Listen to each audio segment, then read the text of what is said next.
noite, pessoal. Começando mais uma live, mais um encontro aí sobre luto. E hoje nós vamos falar com a Jaqueline, psicóloga também, sobre luto e pandemia. Então, quais são esses lutos, né, no contexto pandêmico? Como a gente tem vivido esses lutos aí nesses últimos quase 3 anos, né?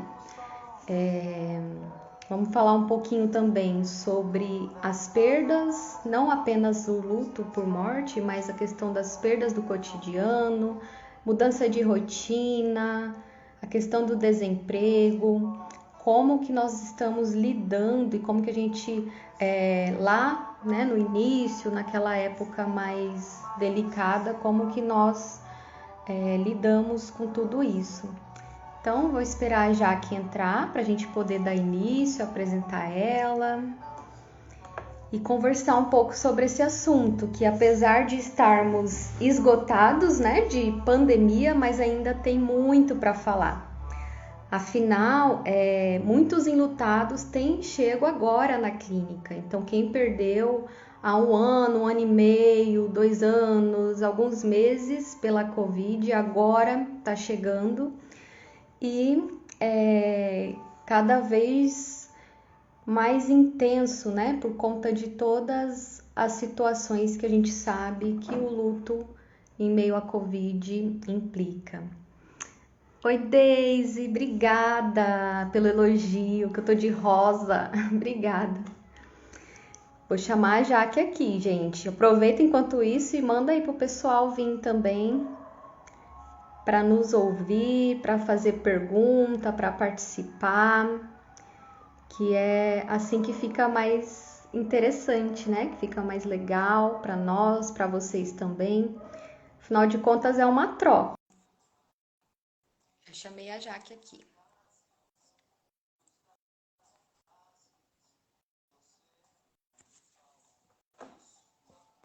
E semana que vem tem live também. Semana que vem a gente vai falar com a Sheila. Ela perdeu o filho, Guilherme, né, há alguns meses. E ela tem compartilhado a sua experiência também pelo Instagram. E ela vai compartilhar um pouco para nós, né? Como que tem sido aí não só a sua história de perda com o Guilherme, mas também essa história de amor, né? Que eles construíram até então. O Guilherme, se eu não me engano, tinha 19 anos quando morreu, tem um irmão gêmeo. Então a gente vai estar falando sobre isso semana que vem. Como que é essa questão do luto por um filho, né? Essa dor que não tem nome, que a gente não consegue descrever e nomear, né? Cadê você, Jaqueline? Jaqueline é o nome da minha irmã.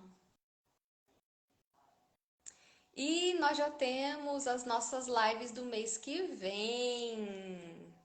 Entrou gente aqui, eu acabei de lembrar. Então, as lives de setembro já estão programadas também. E bem especial, com temas bem importantes. Temas que eu não abordei ainda aqui nas lives. Então, vai ser bem bacana para vocês e para mim também, né? Tá dando para ouvir a música? Tentei deixar uma musiquinha baixinha aqui. Não sei se tá dando para ouvir. Os temas para setembro. Será que eu já falo? Já dou spoilers? Só para quem já tá na live?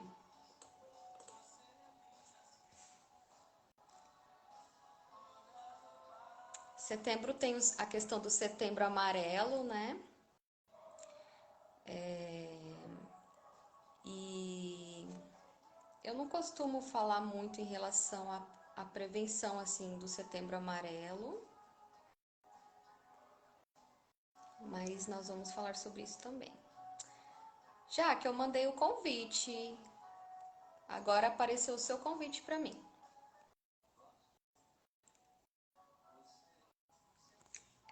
Lu, verdade.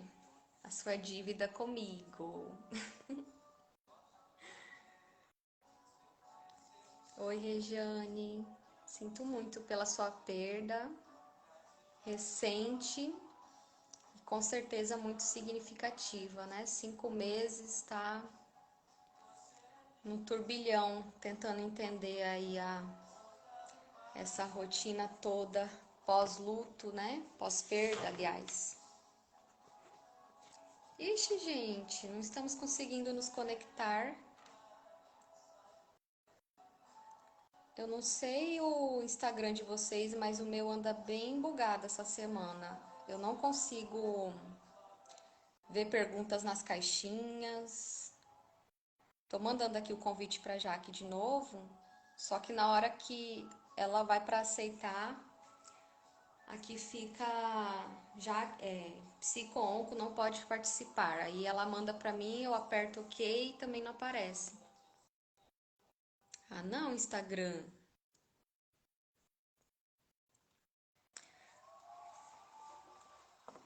Uma montanha russa, realmente, Rejane. Uma montanha russa no escuro, muitas vezes, né? Você nunca sabe quando vai ser a próxima curva. Agora foi. Agora vai. Sai, gatinho, da frente da minha luz. Aí, vai. Oi, Jaque. Oi, você tá me ouvindo? Tô te ouvindo, só não tô te vendo. Não sei o que tá acontecendo. A internet aqui diz que tá funcionando. Eu já limpei o cache do Instagram, achei que era algum problema assim, mas não tá indo. Será que é o Instagram, gente? Tá aparecendo ela pra vocês? Pra mim não tá. Ah, Agora foi. ele tava com a câmera invertida, não sei por quê. Agora foi. Tá Ufa, dando pra me ouvir bem? tá. Pra mim tá Ah, então perfeito o áudio. tá bom. E pro pessoal, se alguém tiver com problema no áudio, se não estiver ouvindo, fala pra nós. Mas pra mim tá ok. Vamos começar a nossa live, então. Nós vamos falar um pouco hoje sobre luto e pandemia. Estava falando no início, né? Apesar de ser um assunto que dá palpitação e me dá muito. Fala Covid, ainda mais que, né? Eu fiquei também no hospital, você também, né, Jaque, nesse boom todo. E eu falo assim que enquanto estava acontecendo, eu não percebi tanto quanto estava me afetando. Depois que acalmou, não sei, talvez a gente podia até falar um momento sobre esse Sim. assunto aqui. É a primeira vez que eu estou falando, inclusive, sobre isso. Depois que me acalmou, que acalmou, né, a pandemia, assim, eu fiquei muito mal. Parece que caiu tudo, assim, que está acontecendo. E, enfim, pode ser assunto para uma próxima live, né? Eu já Eu topo, tive um porque eu também período tenho de essa sensação. burnout, né, de burnout bem intenso mesmo. Precisei me afastar por um tempo, assim, do hospital, né? E então, para mim, é um assunto que me afeta, que me dá uma palpitação, mas que é importante da gente falar, principalmente porque agora, eu percebo agora, assim, na clínica, tem chegado muitas pessoas enlutadas por conta da Covid, que vêm depois de um ano e meio, né, lá daquelas perdas do início, que estão chegando agora, e com fatores de risco para complicação bem consideráveis, né? Então é um assunto que a gente precisa falar. E não só em relação às perdas por morte, como eu estava lembrando também no início, mas a questão do desemprego, da mudança de rotina, que é o que a gente vai falar um pouco hoje também aqui, né? Sobre esses lutos da pandemia. Então, Jaque, obrigada por ter aceito esse convite, né? Por estar aqui novamente. Está presente aí para o pessoal te conhecer um pouco do seu trabalho. Então, eu sou Jaqueline, sou psicóloga formada pela Universidade Federal Fluminense, que fica em Niterói, no Rio de Janeiro. Eu fiz a minha formação voltada toda para oncologia, né? Desde o meu primeiro estágio na faculdade, acabei me embrenhando por esse cenário. Fiz a residência no INCA. Ano passado eu fiz um aperfeiçoamento que eles chamam de fellow, né? Que é muito voltado para a prática mais do que para a teoria. E aí eu fiz esse aperfeiçoamento em cuidados paliativos oncológicos. Então a minha trajetória é muito atravessada por tudo isso. E nesse meio tempo, né? Eu atuei em um hospital de campanha durante a Covid e eu trabalhei com os pacientes em cuidados paliativos com Covid. Então, o meu grande público dentro do hospital eram as pessoas com Covid, né? Ou em isolamento para investigar se estavam com Covid. E depois também com as famílias desses pacientes, no caso de um óbito por Covid ou até por complicação do câncer, né? Fazer esse acompanhamento de luto mesmo. Né? Eu pude acompanhar algumas famílias nesse processo. Eu até cheguei a apresentar sobre isso na jornada da NCP da Regional do Rio de Janeiro que a gente teve ano passado, né? O quanto foi um trabalho, né, desafiador. E é justamente por todas as coisas que você já falou, né? E essa sensação de que quando a gente meio que tá no olho do furacão, a gente não percebe tanto o que aquilo tudo significa. E aí depois parece que as coisas vão se sedimentando e você vai começando a entrar em contato e você fala, caramba, eu estava no meio daquilo tudo. Mas resumindo bastante, é isso. E quando a gente pensa no luto dentro da pandemia, a gente pode ir muito além dos lutos por morte, né? Como você mesmo já falou. São todas essas perdas que a gente vai vivendo. Desde o momento em que se diz, então é realmente uma pandemia, a gente passa a ter um cenário que é um cenário que ninguém nunca esperou viver. Acho que o primeiro fato é esse. Assim, você entra numa situação meio que de calamidade, que todo mundo diz que é muito ruim, mas ninguém especifica em quê, né? Ninguém conhecia a doença ainda, então era tudo muito vago. Só que ao mesmo tempo você sabia que aquele mundo que você conhecia, ele de certa forma se desmancha, porque a sua rotina muda, você passa a ficar em isolamento, né? Até as pessoas que não conseguiram seguir o isolamento por trabalho, por opção, enfim, elas passam a ter alguma diferenciação na vida cotidiana, né? E para muitas pessoas isso é um prejuízo muito grande. A gente pensa nas crianças que nasceram desse período, a gente pensa nos idosos que perderam todas as atividades sociais que eles tiveram. Então, são coisas que são marcadamente irreversíveis, né? E aí a gente pode tomá-las como uma espécie de luto também, porque você perde uma referência de mundo, né? E acho que essa é uma das grandes questões, perder uma referência de mundo, do que você conhecia, do que você estava acostumado. Né? E aí depois você vai vendo perdas das pessoas. Oi? Da questão da rotina e desse próprio senso de segurança que a gente tinha em relação a andar sem máscara. Por exemplo, era algo impensável, né, para nós, ter que andar de máscara o tempo inteiro, ter que ficar passando álcool o tempo inteiro nas mãos, tomar cuidado na hora de cumprimentar as pessoas e era algo tão comum, né? A gente se abraçar e todo aquele auê na hora que encontra alguém. E isso teve que mudar. Tanto é que até hoje, se a gente percebe alguém gripado com algum sintoma, já fica meio, né? Mesmo com essa questão da liberação, do uso de máscaras e tudo mais, a gente fica com esse opa. Sim. Será? Né? Será que não corre esse risco? E além da Covid, né? Veio as outras gripes e, enfim. Essa perda do senso de segurança, acho que ela é muito marcante também, né? Porque em outras doenças, a gente passou por elas e não sentiu tanto. Né? A H1N1 teve uma quantidade razoável de pessoas que morreram, mas não teve o mesmo impacto.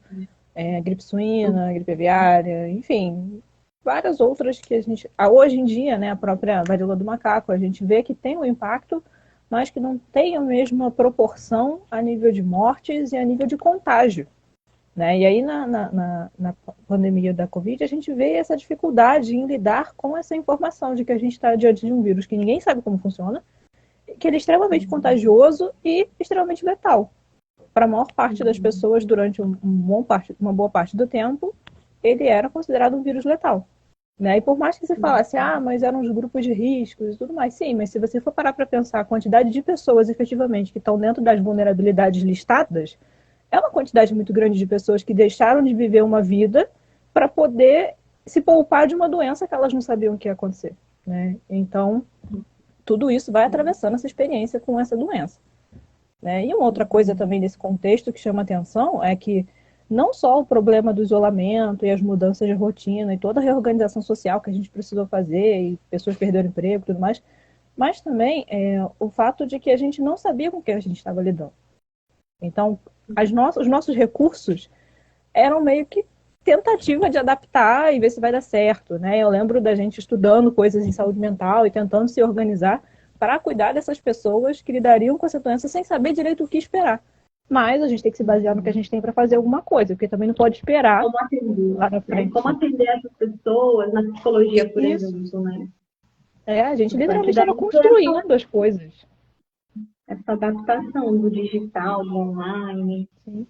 E acho que é por isso que hoje até que a gente sente esse cansaço, né, que você fala, que até gera um burnout em você, que é a gente passou tanto tempo tendo que reagir e construir uma coisa com a situação acontecendo, que a gente não tinha tempo para parar.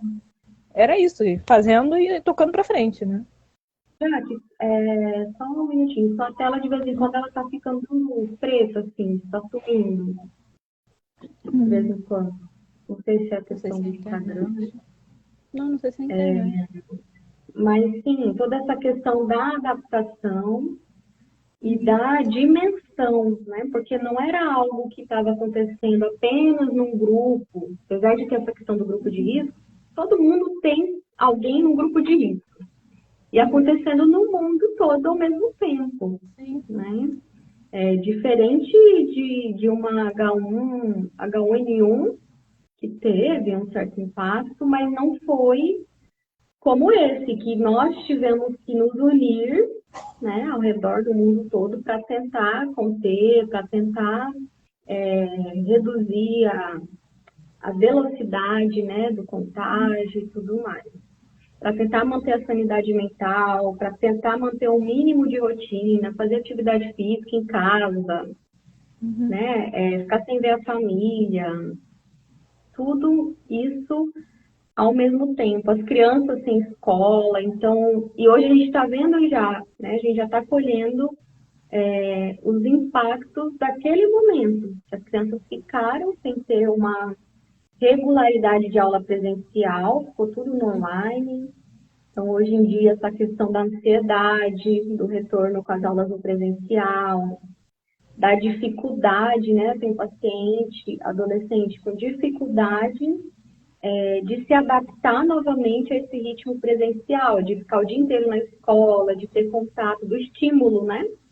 De ter contato com as pessoas, de estar num ritmo que não é mais o ritmo dela, do digital lá, eu estudando no meu ritmo, eu estou em casa, eu vou fazendo aqui que vai dando tempo. E no presencial, não, você está numa turma, em grupo, você tem que acompanhar aquele ritmo. Então, isso também passa a ser um luto por conta dessa mudança, dessa nova adaptação, né?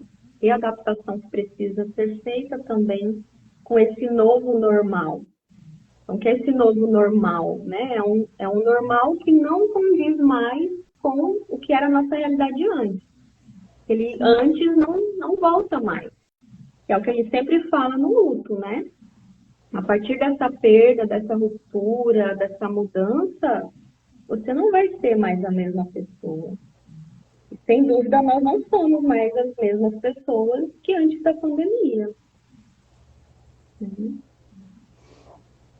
Sim, foi todo um processo, né, durante esse tempo. E uma outra coisa também, né, que eu acho que pesa muito, é que às vezes as coisas não aconteciam em partes, né? Tiveram pessoas com perdas simultâneas, né? Muitas adversidades ao mesmo tempo. Perde um emprego, perde uma pessoa, perde uma referência.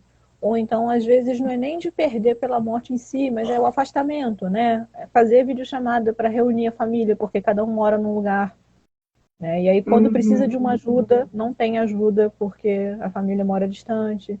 Né? Então, todas essas coisas foram acontecendo, às vezes, simultaneamente. Né? Pessoas que viveram todos os tipos de problema ao mesmo tempo, digamos assim. Né? E como isso também é um impacto e um desafio para lidar nesse processo como um todo. Né? A gente tem acúmulos de sofrimento, acúmulos de problema. Sim. Muitos A níveis questão diferentes. das perdas múltiplas. Eu estava lembrando agora também do desemprego, né? Porque muitas pessoas precisaram se adaptar à rotina de trabalho, porque não podia parar de trabalhar, e muitos também acabaram perdendo o emprego. ou reduzindo a renda nesse período, porque precisou ficar no afastado, né? Pessoas que eram grupo de risco, não tinha como fazer um trabalho online, porque não era um trabalho que daria para fazer online, foi afastada do trabalho nesse período e acabou tendo redução de salário. Então, como que fica também, né, esses prejuízos, esses outros prejuízos que a pandemia trouxe? Então, estava pensando algumas funções que tiveram muitos problemas lá no início. A própria psicologia, o pessoal que tinha aí consultório aberto, pessoas que tinham recém aberto consultório, lançado para o presencial e teve que fechar, né? Tinha acabado de... Eu lembrei da Amanda, né? A Amanda Maia. Ela tinha recém-formado, tinha aberto consultório, decorado e tudo mais. E o online, apesar de já ser uma realidade naquela época, não era tão utilizado como hoje, né? E precisar fechar, precisar entregar, precisar se desfazer de sonhos também naquele momento. Sim. A Eu tive gente que fechar o meu também. fazer isso também, né?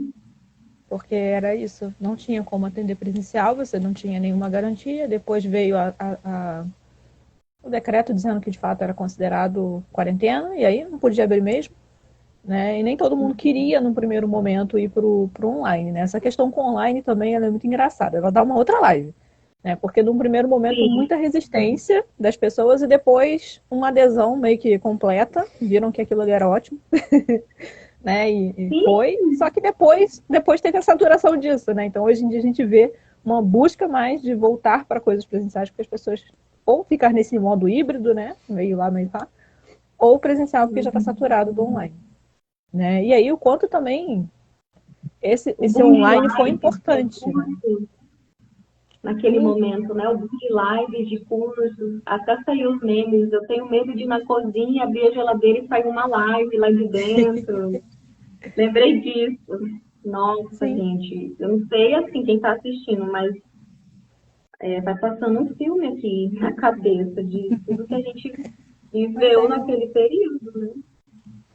Sim, e o quanto a gente acabou adaptando essas estratégias, né, do online, do virtual, do telefone até, para tentar fazer esse suporte às pessoas, né? E atender essas pessoas enlutadas, atender as pessoas com algum tipo de sofrimento, porque a gente não podia abrir mão disso também. A gente não poderia deixar as pessoas sem essa ajuda. Então, essa foi uma das coisas que eu achei que foi uma das coisas importantes com relação à tecnologia. É o quanto a gente conseguiu potencializar a nossa clínica com isso. Com certeza. E o alcance, né, que acabou se tornando maior. Sim. Outra questão que eu estava lembrando em relação a essas mudanças, porque o luto está associado não só à perda, a perda concreta da morte ou as perdas em vida, né, as perdas simbólicas. Mas o Parks ele fala que o luto ele é relacionado à perda, à mudança e a rompimento de vínculos. Então, as mudanças toda mudança também gera uma perda. Toda escolha acaba gerando uma perda, né? A gente sempre deixa algo para trás quando escolhe. Mas e quando você não escolhe, né? Ninguém escolheu aí passar pela pandemia. Então, mudou muitas coisas. E a mudança também faz a gente deixar algumas coisas para trás. Também gera luto. E aí eu estava pensando na questão do corpo também. Do nosso corpo, né? Como cuidar dele, como se exercitar. Então, pessoas que ganharam peso nesse período, porque não conseguia ter uma rotina. A questão da culpa por não conseguir manter aquela rotina em casa, que conseguia quando não existia a pandemia. Então, são muitas questões, né? E que, inclusive, é importante também tratar dentro de uma psicoterapia, porque às vezes a gente foca no luto apenas por morte, né? Apenas em relação à perda por morte. E não é só a questão da morte, né? Tem essas outras questões de mudança. Eu mudei de setor onde eu trabalho, estou com dificuldade de me adaptar, mudei de escola, né? Eu rompi um relacionamento, me afastei de uma amizade, enfim, tudo isso pode gerar algum conflitos, confusões, né? Processos de luto mesmo, que é cheio de oscilações, né, Jaque? E o quanto isso fica potencializado dentro da pandemia, né? Porque você passa por todas essas mudanças no cenário de insegurança e incerteza, com uma ameaça direta à sua vida, né? Ou então com uma ameaça à vida dos seus familiares. E aí, se a gente quiser entrar nisso, a gente pode discutir a culpa pela contaminação, o quanto é difícil manejar isso, né? Eu lembro que lidar com pacientes internados com Covid era muito difícil até por isso, porque para a família era uma culpa grande de a pessoa ter trazido a contaminação. Ou então de não poder estar próximo porque essa pessoa está contaminada e o paciente não teve que ficar internado para não ficar junto. Então entra na questão do rompimento do vínculo, de certa forma, né? As pessoas têm que se afastar, têm que estar distantes. E aí vem a ansiedade, vem a culpa, vem todas essas coisas que a gente acaba precisando tratar em algum momento, né? Principalmente depois, se for o caso.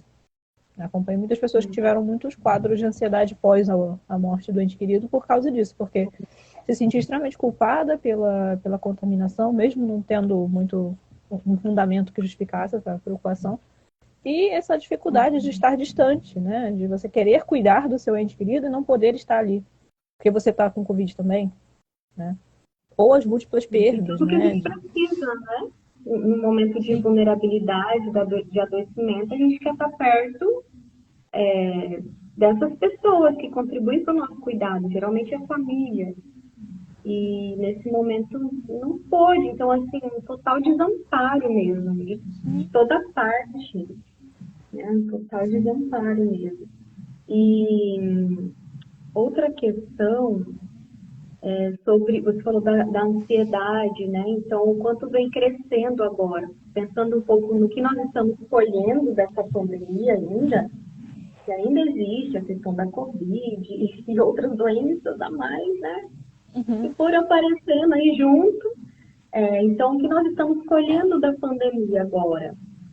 Depois daquele momento do olho do furacão, né? A ansiedade, transtorno de ansiedade generalizado, a questão do pânico mesmo, né? Da síndrome do pânico, transtorno de estresse pós-traumático, a própria questão dos lutos em si.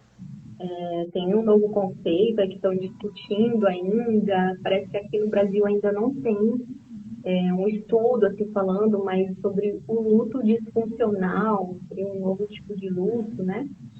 As meninas do... Ai, são as mesmas. Entrelaços. Entrelaços, isso, eu tava com entre alguma coisa, que as meninas do Entrelaços, elas falam bastante dessa questão do luto disfuncional. Então, tudo isso está vindo agora. E a importância da gente, enquanto profissional, se aperfeiçoar, levar informação, né, para que as pessoas também saibam, para que elas saibam que pode ter uma ajuda. Sim, para você o que está ponto que eu acho muito importante. Né? Porque, assim, a gente, eu e você mesmo, a gente tem trabalhado com questões relacionadas à finitude, cuidados paliativos, oncologia, etc., há muito tempo, né? Eu, pelo menos, desde a graduação. E eu sempre ouvi um discurso das pessoas de um distanciamento desses temas. Né? As pessoas não queriam discutir morte, não queriam discutir nada disso. Não queriam discutir luto. E a gente não teve formação na faculdade para isso. Né? Acho que hoje as pessoas têm, mas na nossa época eu sei que não tinha. O que eu vejo... O que eu vejo é que hoje em dia não dá para ser psicólogo e não saber nada sobre luto. Ainda mais depois da pandemia. Não dá. Vai ter que ter algum tipo de estudo, de formação, alguma coisa para se fazer uma educação permanente mesmo, um aperfeiçoamento, alguma coisa assim, para poder se apropriar disso e poder fazer uma clínica de qualidade com esses pacientes. Porque não adianta a gente tratar as questões do luto do mesmo jeito que outras questões da clínica. Existem saber pelo menos especificidades... reconhecer, né? E encaminhar, já que conhecer, encaminhar, né? Tal que a pessoa não escolheu trabalhar, mas é importante saber. Sim, pelo menos identificar, né? Saber fazer uma avaliação do que ali é marcante daquilo e que aquilo ali demarca que, não, isso aqui pode estar relacionado ao luto, isso aqui é outra coisa. Né? Até porque é isso, a gente vai receber as pessoas com queixas relacionadas à perda, relacionadas à situação da pandemia. Não tem como dizer que não vai ter. E perdas o tempo inteiro, assim. Eu não estudei também sobre o assunto na graduação. Eu fiz uma época, mais de um ano, assim, um estágio na UTI neonatal. E eu cheguei a acompanhar alguns casos, assim, de morte mesmo, de bebê, né? E eu não sei, ia meio pelo instinto, assim, do acolhimento na hora, porque não tinha, e eu não sabia que tinha que ter, era totalmente desconhecido mesmo, né? E, e como que a gente precisa falar sobre essa questão, né? Sobre esses assuntos, porque a perda, não só a perda por morte, mas as perdas, né, fazem parte da vida. A gente nasce e a partir de então a gente vai apropriando de coisas do mundo que em algum momento a gente vai mudar. A vida é mudança, é movimento. E nesse movimento, nessas mudanças, coisas são deixadas. A gente não anda com a bagagem carregada o tempo inteiro, né? E nem é saudável.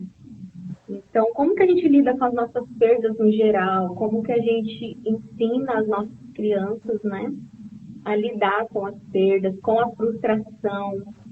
Então, é um assunto assim que eu gosto muito, que a gente discutia bastante lá no Finitude em Pauta, né? Sobre essa educação mesmo, para a morte, para as perdas, de como a gente lida com isso. E que a pandemia acabou, de alguma forma, ressaltando a importância do aperfeiçoamento, né? Sim, de você entender minimamente aquele processo, né? Não que a gente vai dizer, o processo tem que ser assim, assim, assim, 5 fases do outro. Não que a gente vai fazer isso. Mas de entender que existe ali uma coisa processual que vai acontecer, que você tem que estar acompanhando, que precisa de um suporte, né? Que não é simples também. E uma outra coisa que eu lembrei agora, que eu acho que é interessante da gente mencionar, é o quanto, para luto em geral, mas nesse caso talvez se aplique mais ainda, o suporte social e a validação social é impactante no resultado do que vem depois, né? Então, se você passa por um óbito, por uma perda que não tem validação social, e aí seja pela Covid, porque as pessoas não reconhecem a Covid como uma doença mortal, seja por uma perda gestacional, enfim, tem vários tipos de perda hoje em dia que a gente sabe que a sociedade não reconhece como uma perda válida, que você teoricamente não se enlutaria, né? Só que na prática a gente vê que as pessoas sofrem por todas essas coisas. E aí, justamente, não ter esse suporte social, às vezes, é mais negativo do que qualquer outra coisa, né? Porque a pessoa, às vezes, espera que ela vai receber apoio de alguém e não recebe. E aí, na Covid, eu via várias coisas, né? O primeiro era, às vezes, um questionamento, de fato, mas morreu disso mesmo? Isso não mata? Isso não é uma doença de verdade? Né? Então, tinha esse questionamento da validade da morte, que já é bastante dramático. A falta de suporte, às vezes, no sentido de não ter ninguém por perto para ajudar, né? A pessoa não tinha capacidade sozinha de fazer as burocracias. E aí ela não tinha o suporte de nenhum familiar porque estava todo mundo fisicamente em isolamento distante. Né? Então, essa também foi uma outra coisa de repercussão de falta de suporte social que eu vi durante a pandemia da Covid. Né? Não era porque não teria apoio, era porque não era possível dar o apoio naquele momento. E o outro problema, né, era a questão da dificuldade de ser capaz de realizar os rituais fúnebres. Né? Então, você não poder reunir as pessoas para fazer um velório, na hora de fazer o enterro, ter que ser um enterro super rápido, dentro das normas, com paramentação e aquela coisa toda. Fazer o reconhecimento do corpo só, com paramentação e não fazer mais nada. Né? Então, todos esses processos, né, que envolvem a relação social, o meio social ali, a comunidade, as pessoas que são importantes, às vezes até a religiosidade ou a espiritualidade da pessoa, tudo aquilo ali, às vezes, se perdeu. Né? Para muitas pessoas isso não foi possível. Né? E como lidar com isso depois? Né? Durante a pandemia, algumas coisas a gente conseguiu ver, né? O quanto as pessoas fizeram memoriais online, tentaram fazer algum tipo de transmissão online para quem estava longe de ver. Enfim, vários tipos de recursos foi se tentando fazer para se fazer essa recuperação dessa relação social, né? Dessa importância desse rito social. O rito, o rito da questão própria do luto, mesmo do processo de luto, mas também essa coisa do suporte social, de alguma forma. Né? Então, nós necessitamos, né? Nós somos seres sociais. Sim. né? E dentro desse cenário não foi diferente. A gente viu que o quanto o apoio ou a ausência de apoio teve um impacto nesse luto, né? As pessoas que não tiveram suporte tiveram um luto muito mais difícil. Uhum. E eu já acompanhei casos, assim, os casos da Covid realmente, eles têm essas peculiaridades, né? Porque a pessoa, não é todo mundo que vai lá para reconhecer o corpo, para se despedir, às vezes é uma pessoa só que pode entrar, que Sim. pode ver, mesmo assim de longe, e as outras, né, na hora do velório, não pode ver, é caixão fechado, fica aquela questão, será que era ele mesmo? Né? Será Uhum. que enterraram ele vivo? Esses questionamentos Sim. que, às vezes, até parece surreal, a pessoa se questiona, nossa, mas por que eu estou pensando isso? Será que eu estou ficando louca? Será que... E não, é porque realmente é o seu luto, tá, né, acompanhando esse processo da sua realidade. Você não teve esse momento de ritualizar, porque para que servem esses rituais, né? Os rituais fúnebres? Para ter essa troca também desse apoio social, de falar, olha, eu estou aqui, né? Para dar essa força um para o outro. E sem isso, acabou dificultando muito desse reconhecimento da perda também. Sim. Então, será que era mesmo essa pessoa? Né? E outra questão é naquele momento das valas coletivas, então eu não vou ter um lugar certo para eu poder visitar essa pessoa, né? Visitar esse túmulo depois Sim. e continuar visualizando. E tem pessoas que pega como importante para elas, né? Ir no cemitério, levar flores, ter um lugar ali que ela sabe que foi o lugar que aquela pessoa foi enterrada. E muitas pessoas não tiveram essa oportunidade também. Então, nem de ritualizar da forma que é, né, que a gente costumava naquele momento, e nem essa possibilidade depois. Então, a gente precisa realmente adaptar os rituais.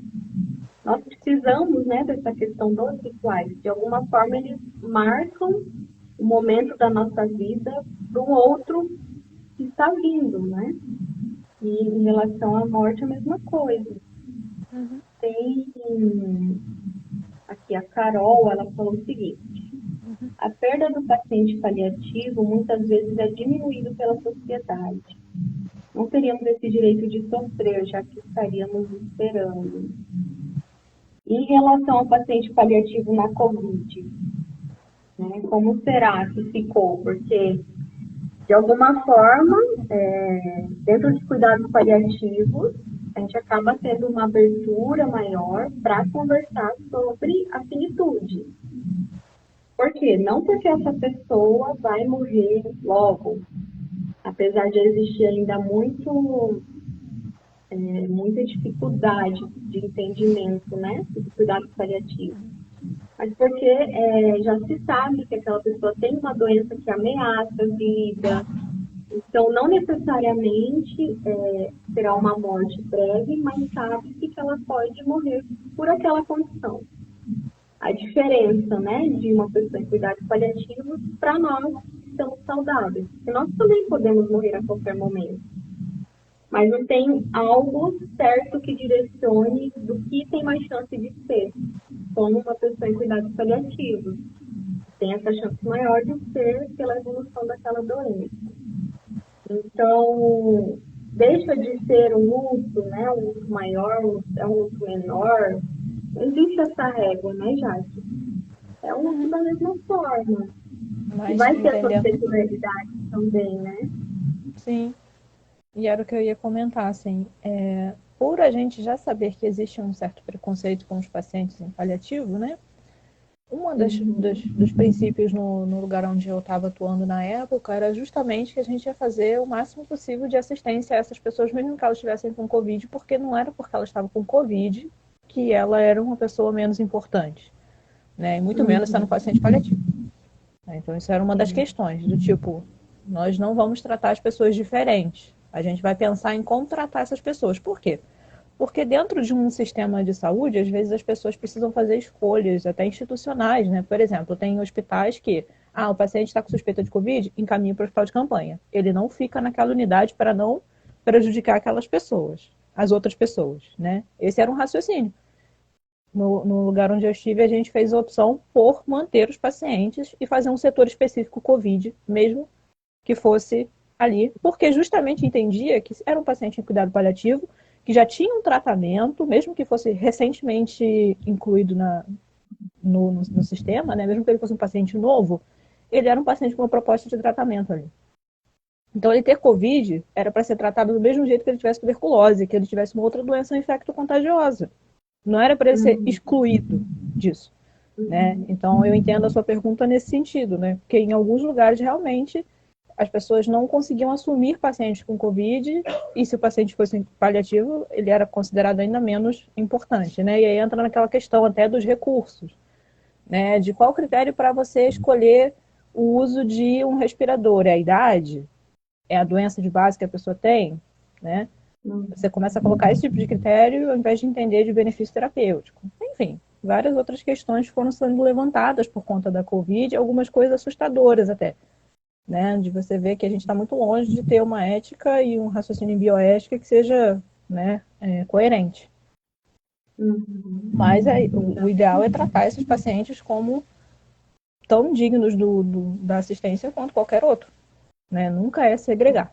E uma coisa até que foi interessante foi que dentro desse cenário, o que a gente viu foi que o cuidado paliativo foi agregado a doenças infecto-contagiosas como a Covid, né? Porque a Covid trazia várias coisas de problema que o cuidado paliativo já dominava muito bem.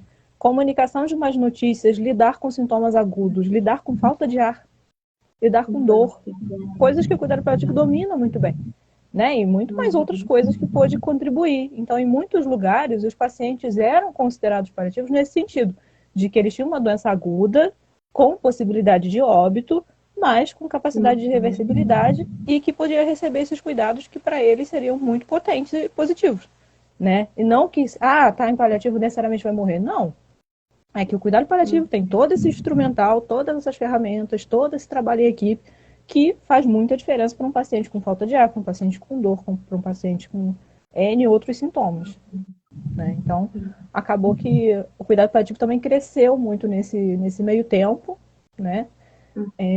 Às vezes pelo motivo certo, às vezes pelo motivo errado, como a gente viu ano passado, algumas falas completamente surreais, mas, em geral, a gente pôde ver que deu para ter muita troca e muita contribuição, né, entre cuidado paliativo e outras especialidades, que não só as que já usavam cuidado paliativo de cara, né, como oncologia, que é super atrelado, enfim, mais outros lá que já estão acostumados. Ótimo.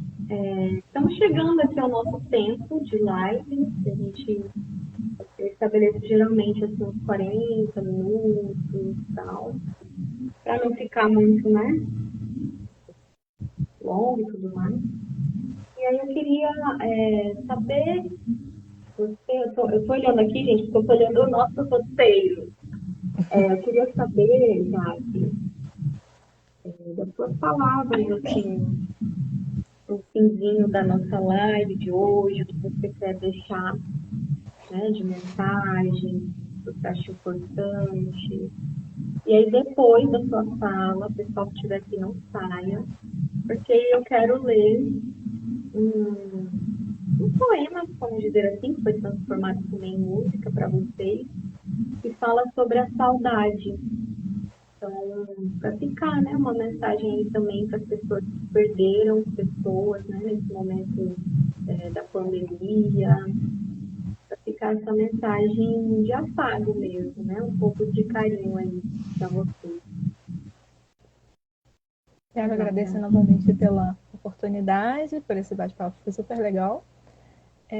E para as pessoas, eu diria que poder reconhecer tudo isso, né? Igual a gente está lidando agora também com os impactos de ter vivido esses últimos 2 anos, né? Poder olhar para isso e tentar ver quais são as emoções que desperta e entender por que elas estão ali, poder pensar sobre elas. E, por caso de você ter a percepção de que ainda é muito difícil, de que você não consegue resolver isso sozinho, você não precisa de fato resolver sozinho, você pode procurar a ajuda de um profissional. Tem a Isa, tem eu, mas tem vários outros psicólogos, tem psiquiatras, tem várias pessoas que vêm trabalhando com isso e pensando sobre isso desde o início da pandemia, porque justamente lá atrás a gente entendeu que a gente ia ter uma quantidade muito grande de pessoas em sofrimento hoje, e a gente precisa cuidar dessas pessoas. Então já tem todo um trabalho voltado para cuidar disso, né? E poder fazer esse acolhimento, esse suporte, terapia, se for o caso, enfim, aconselhamento, se for uma coisa mais específica. A gente tem vários tipos de recurso para poder ajudar as pessoas a atravessar esse momento. Não precisa ser uma coisa solitária, não precisa ser uma coisa distante, não precisa ser a pior experiência possível, né? Porque muitas vezes a gente acaba achando que tem que dar conta de tudo, ou achando que é uma bobagem, quando que na verdade não é, né? Se está te incomodando, não é uma besteira. Acho que para resumir é isso, né? Se sentir que precisa de ajuda, procura ajuda. A gente tem vários tipos de rede hoje em dia, né? Tanto online quanto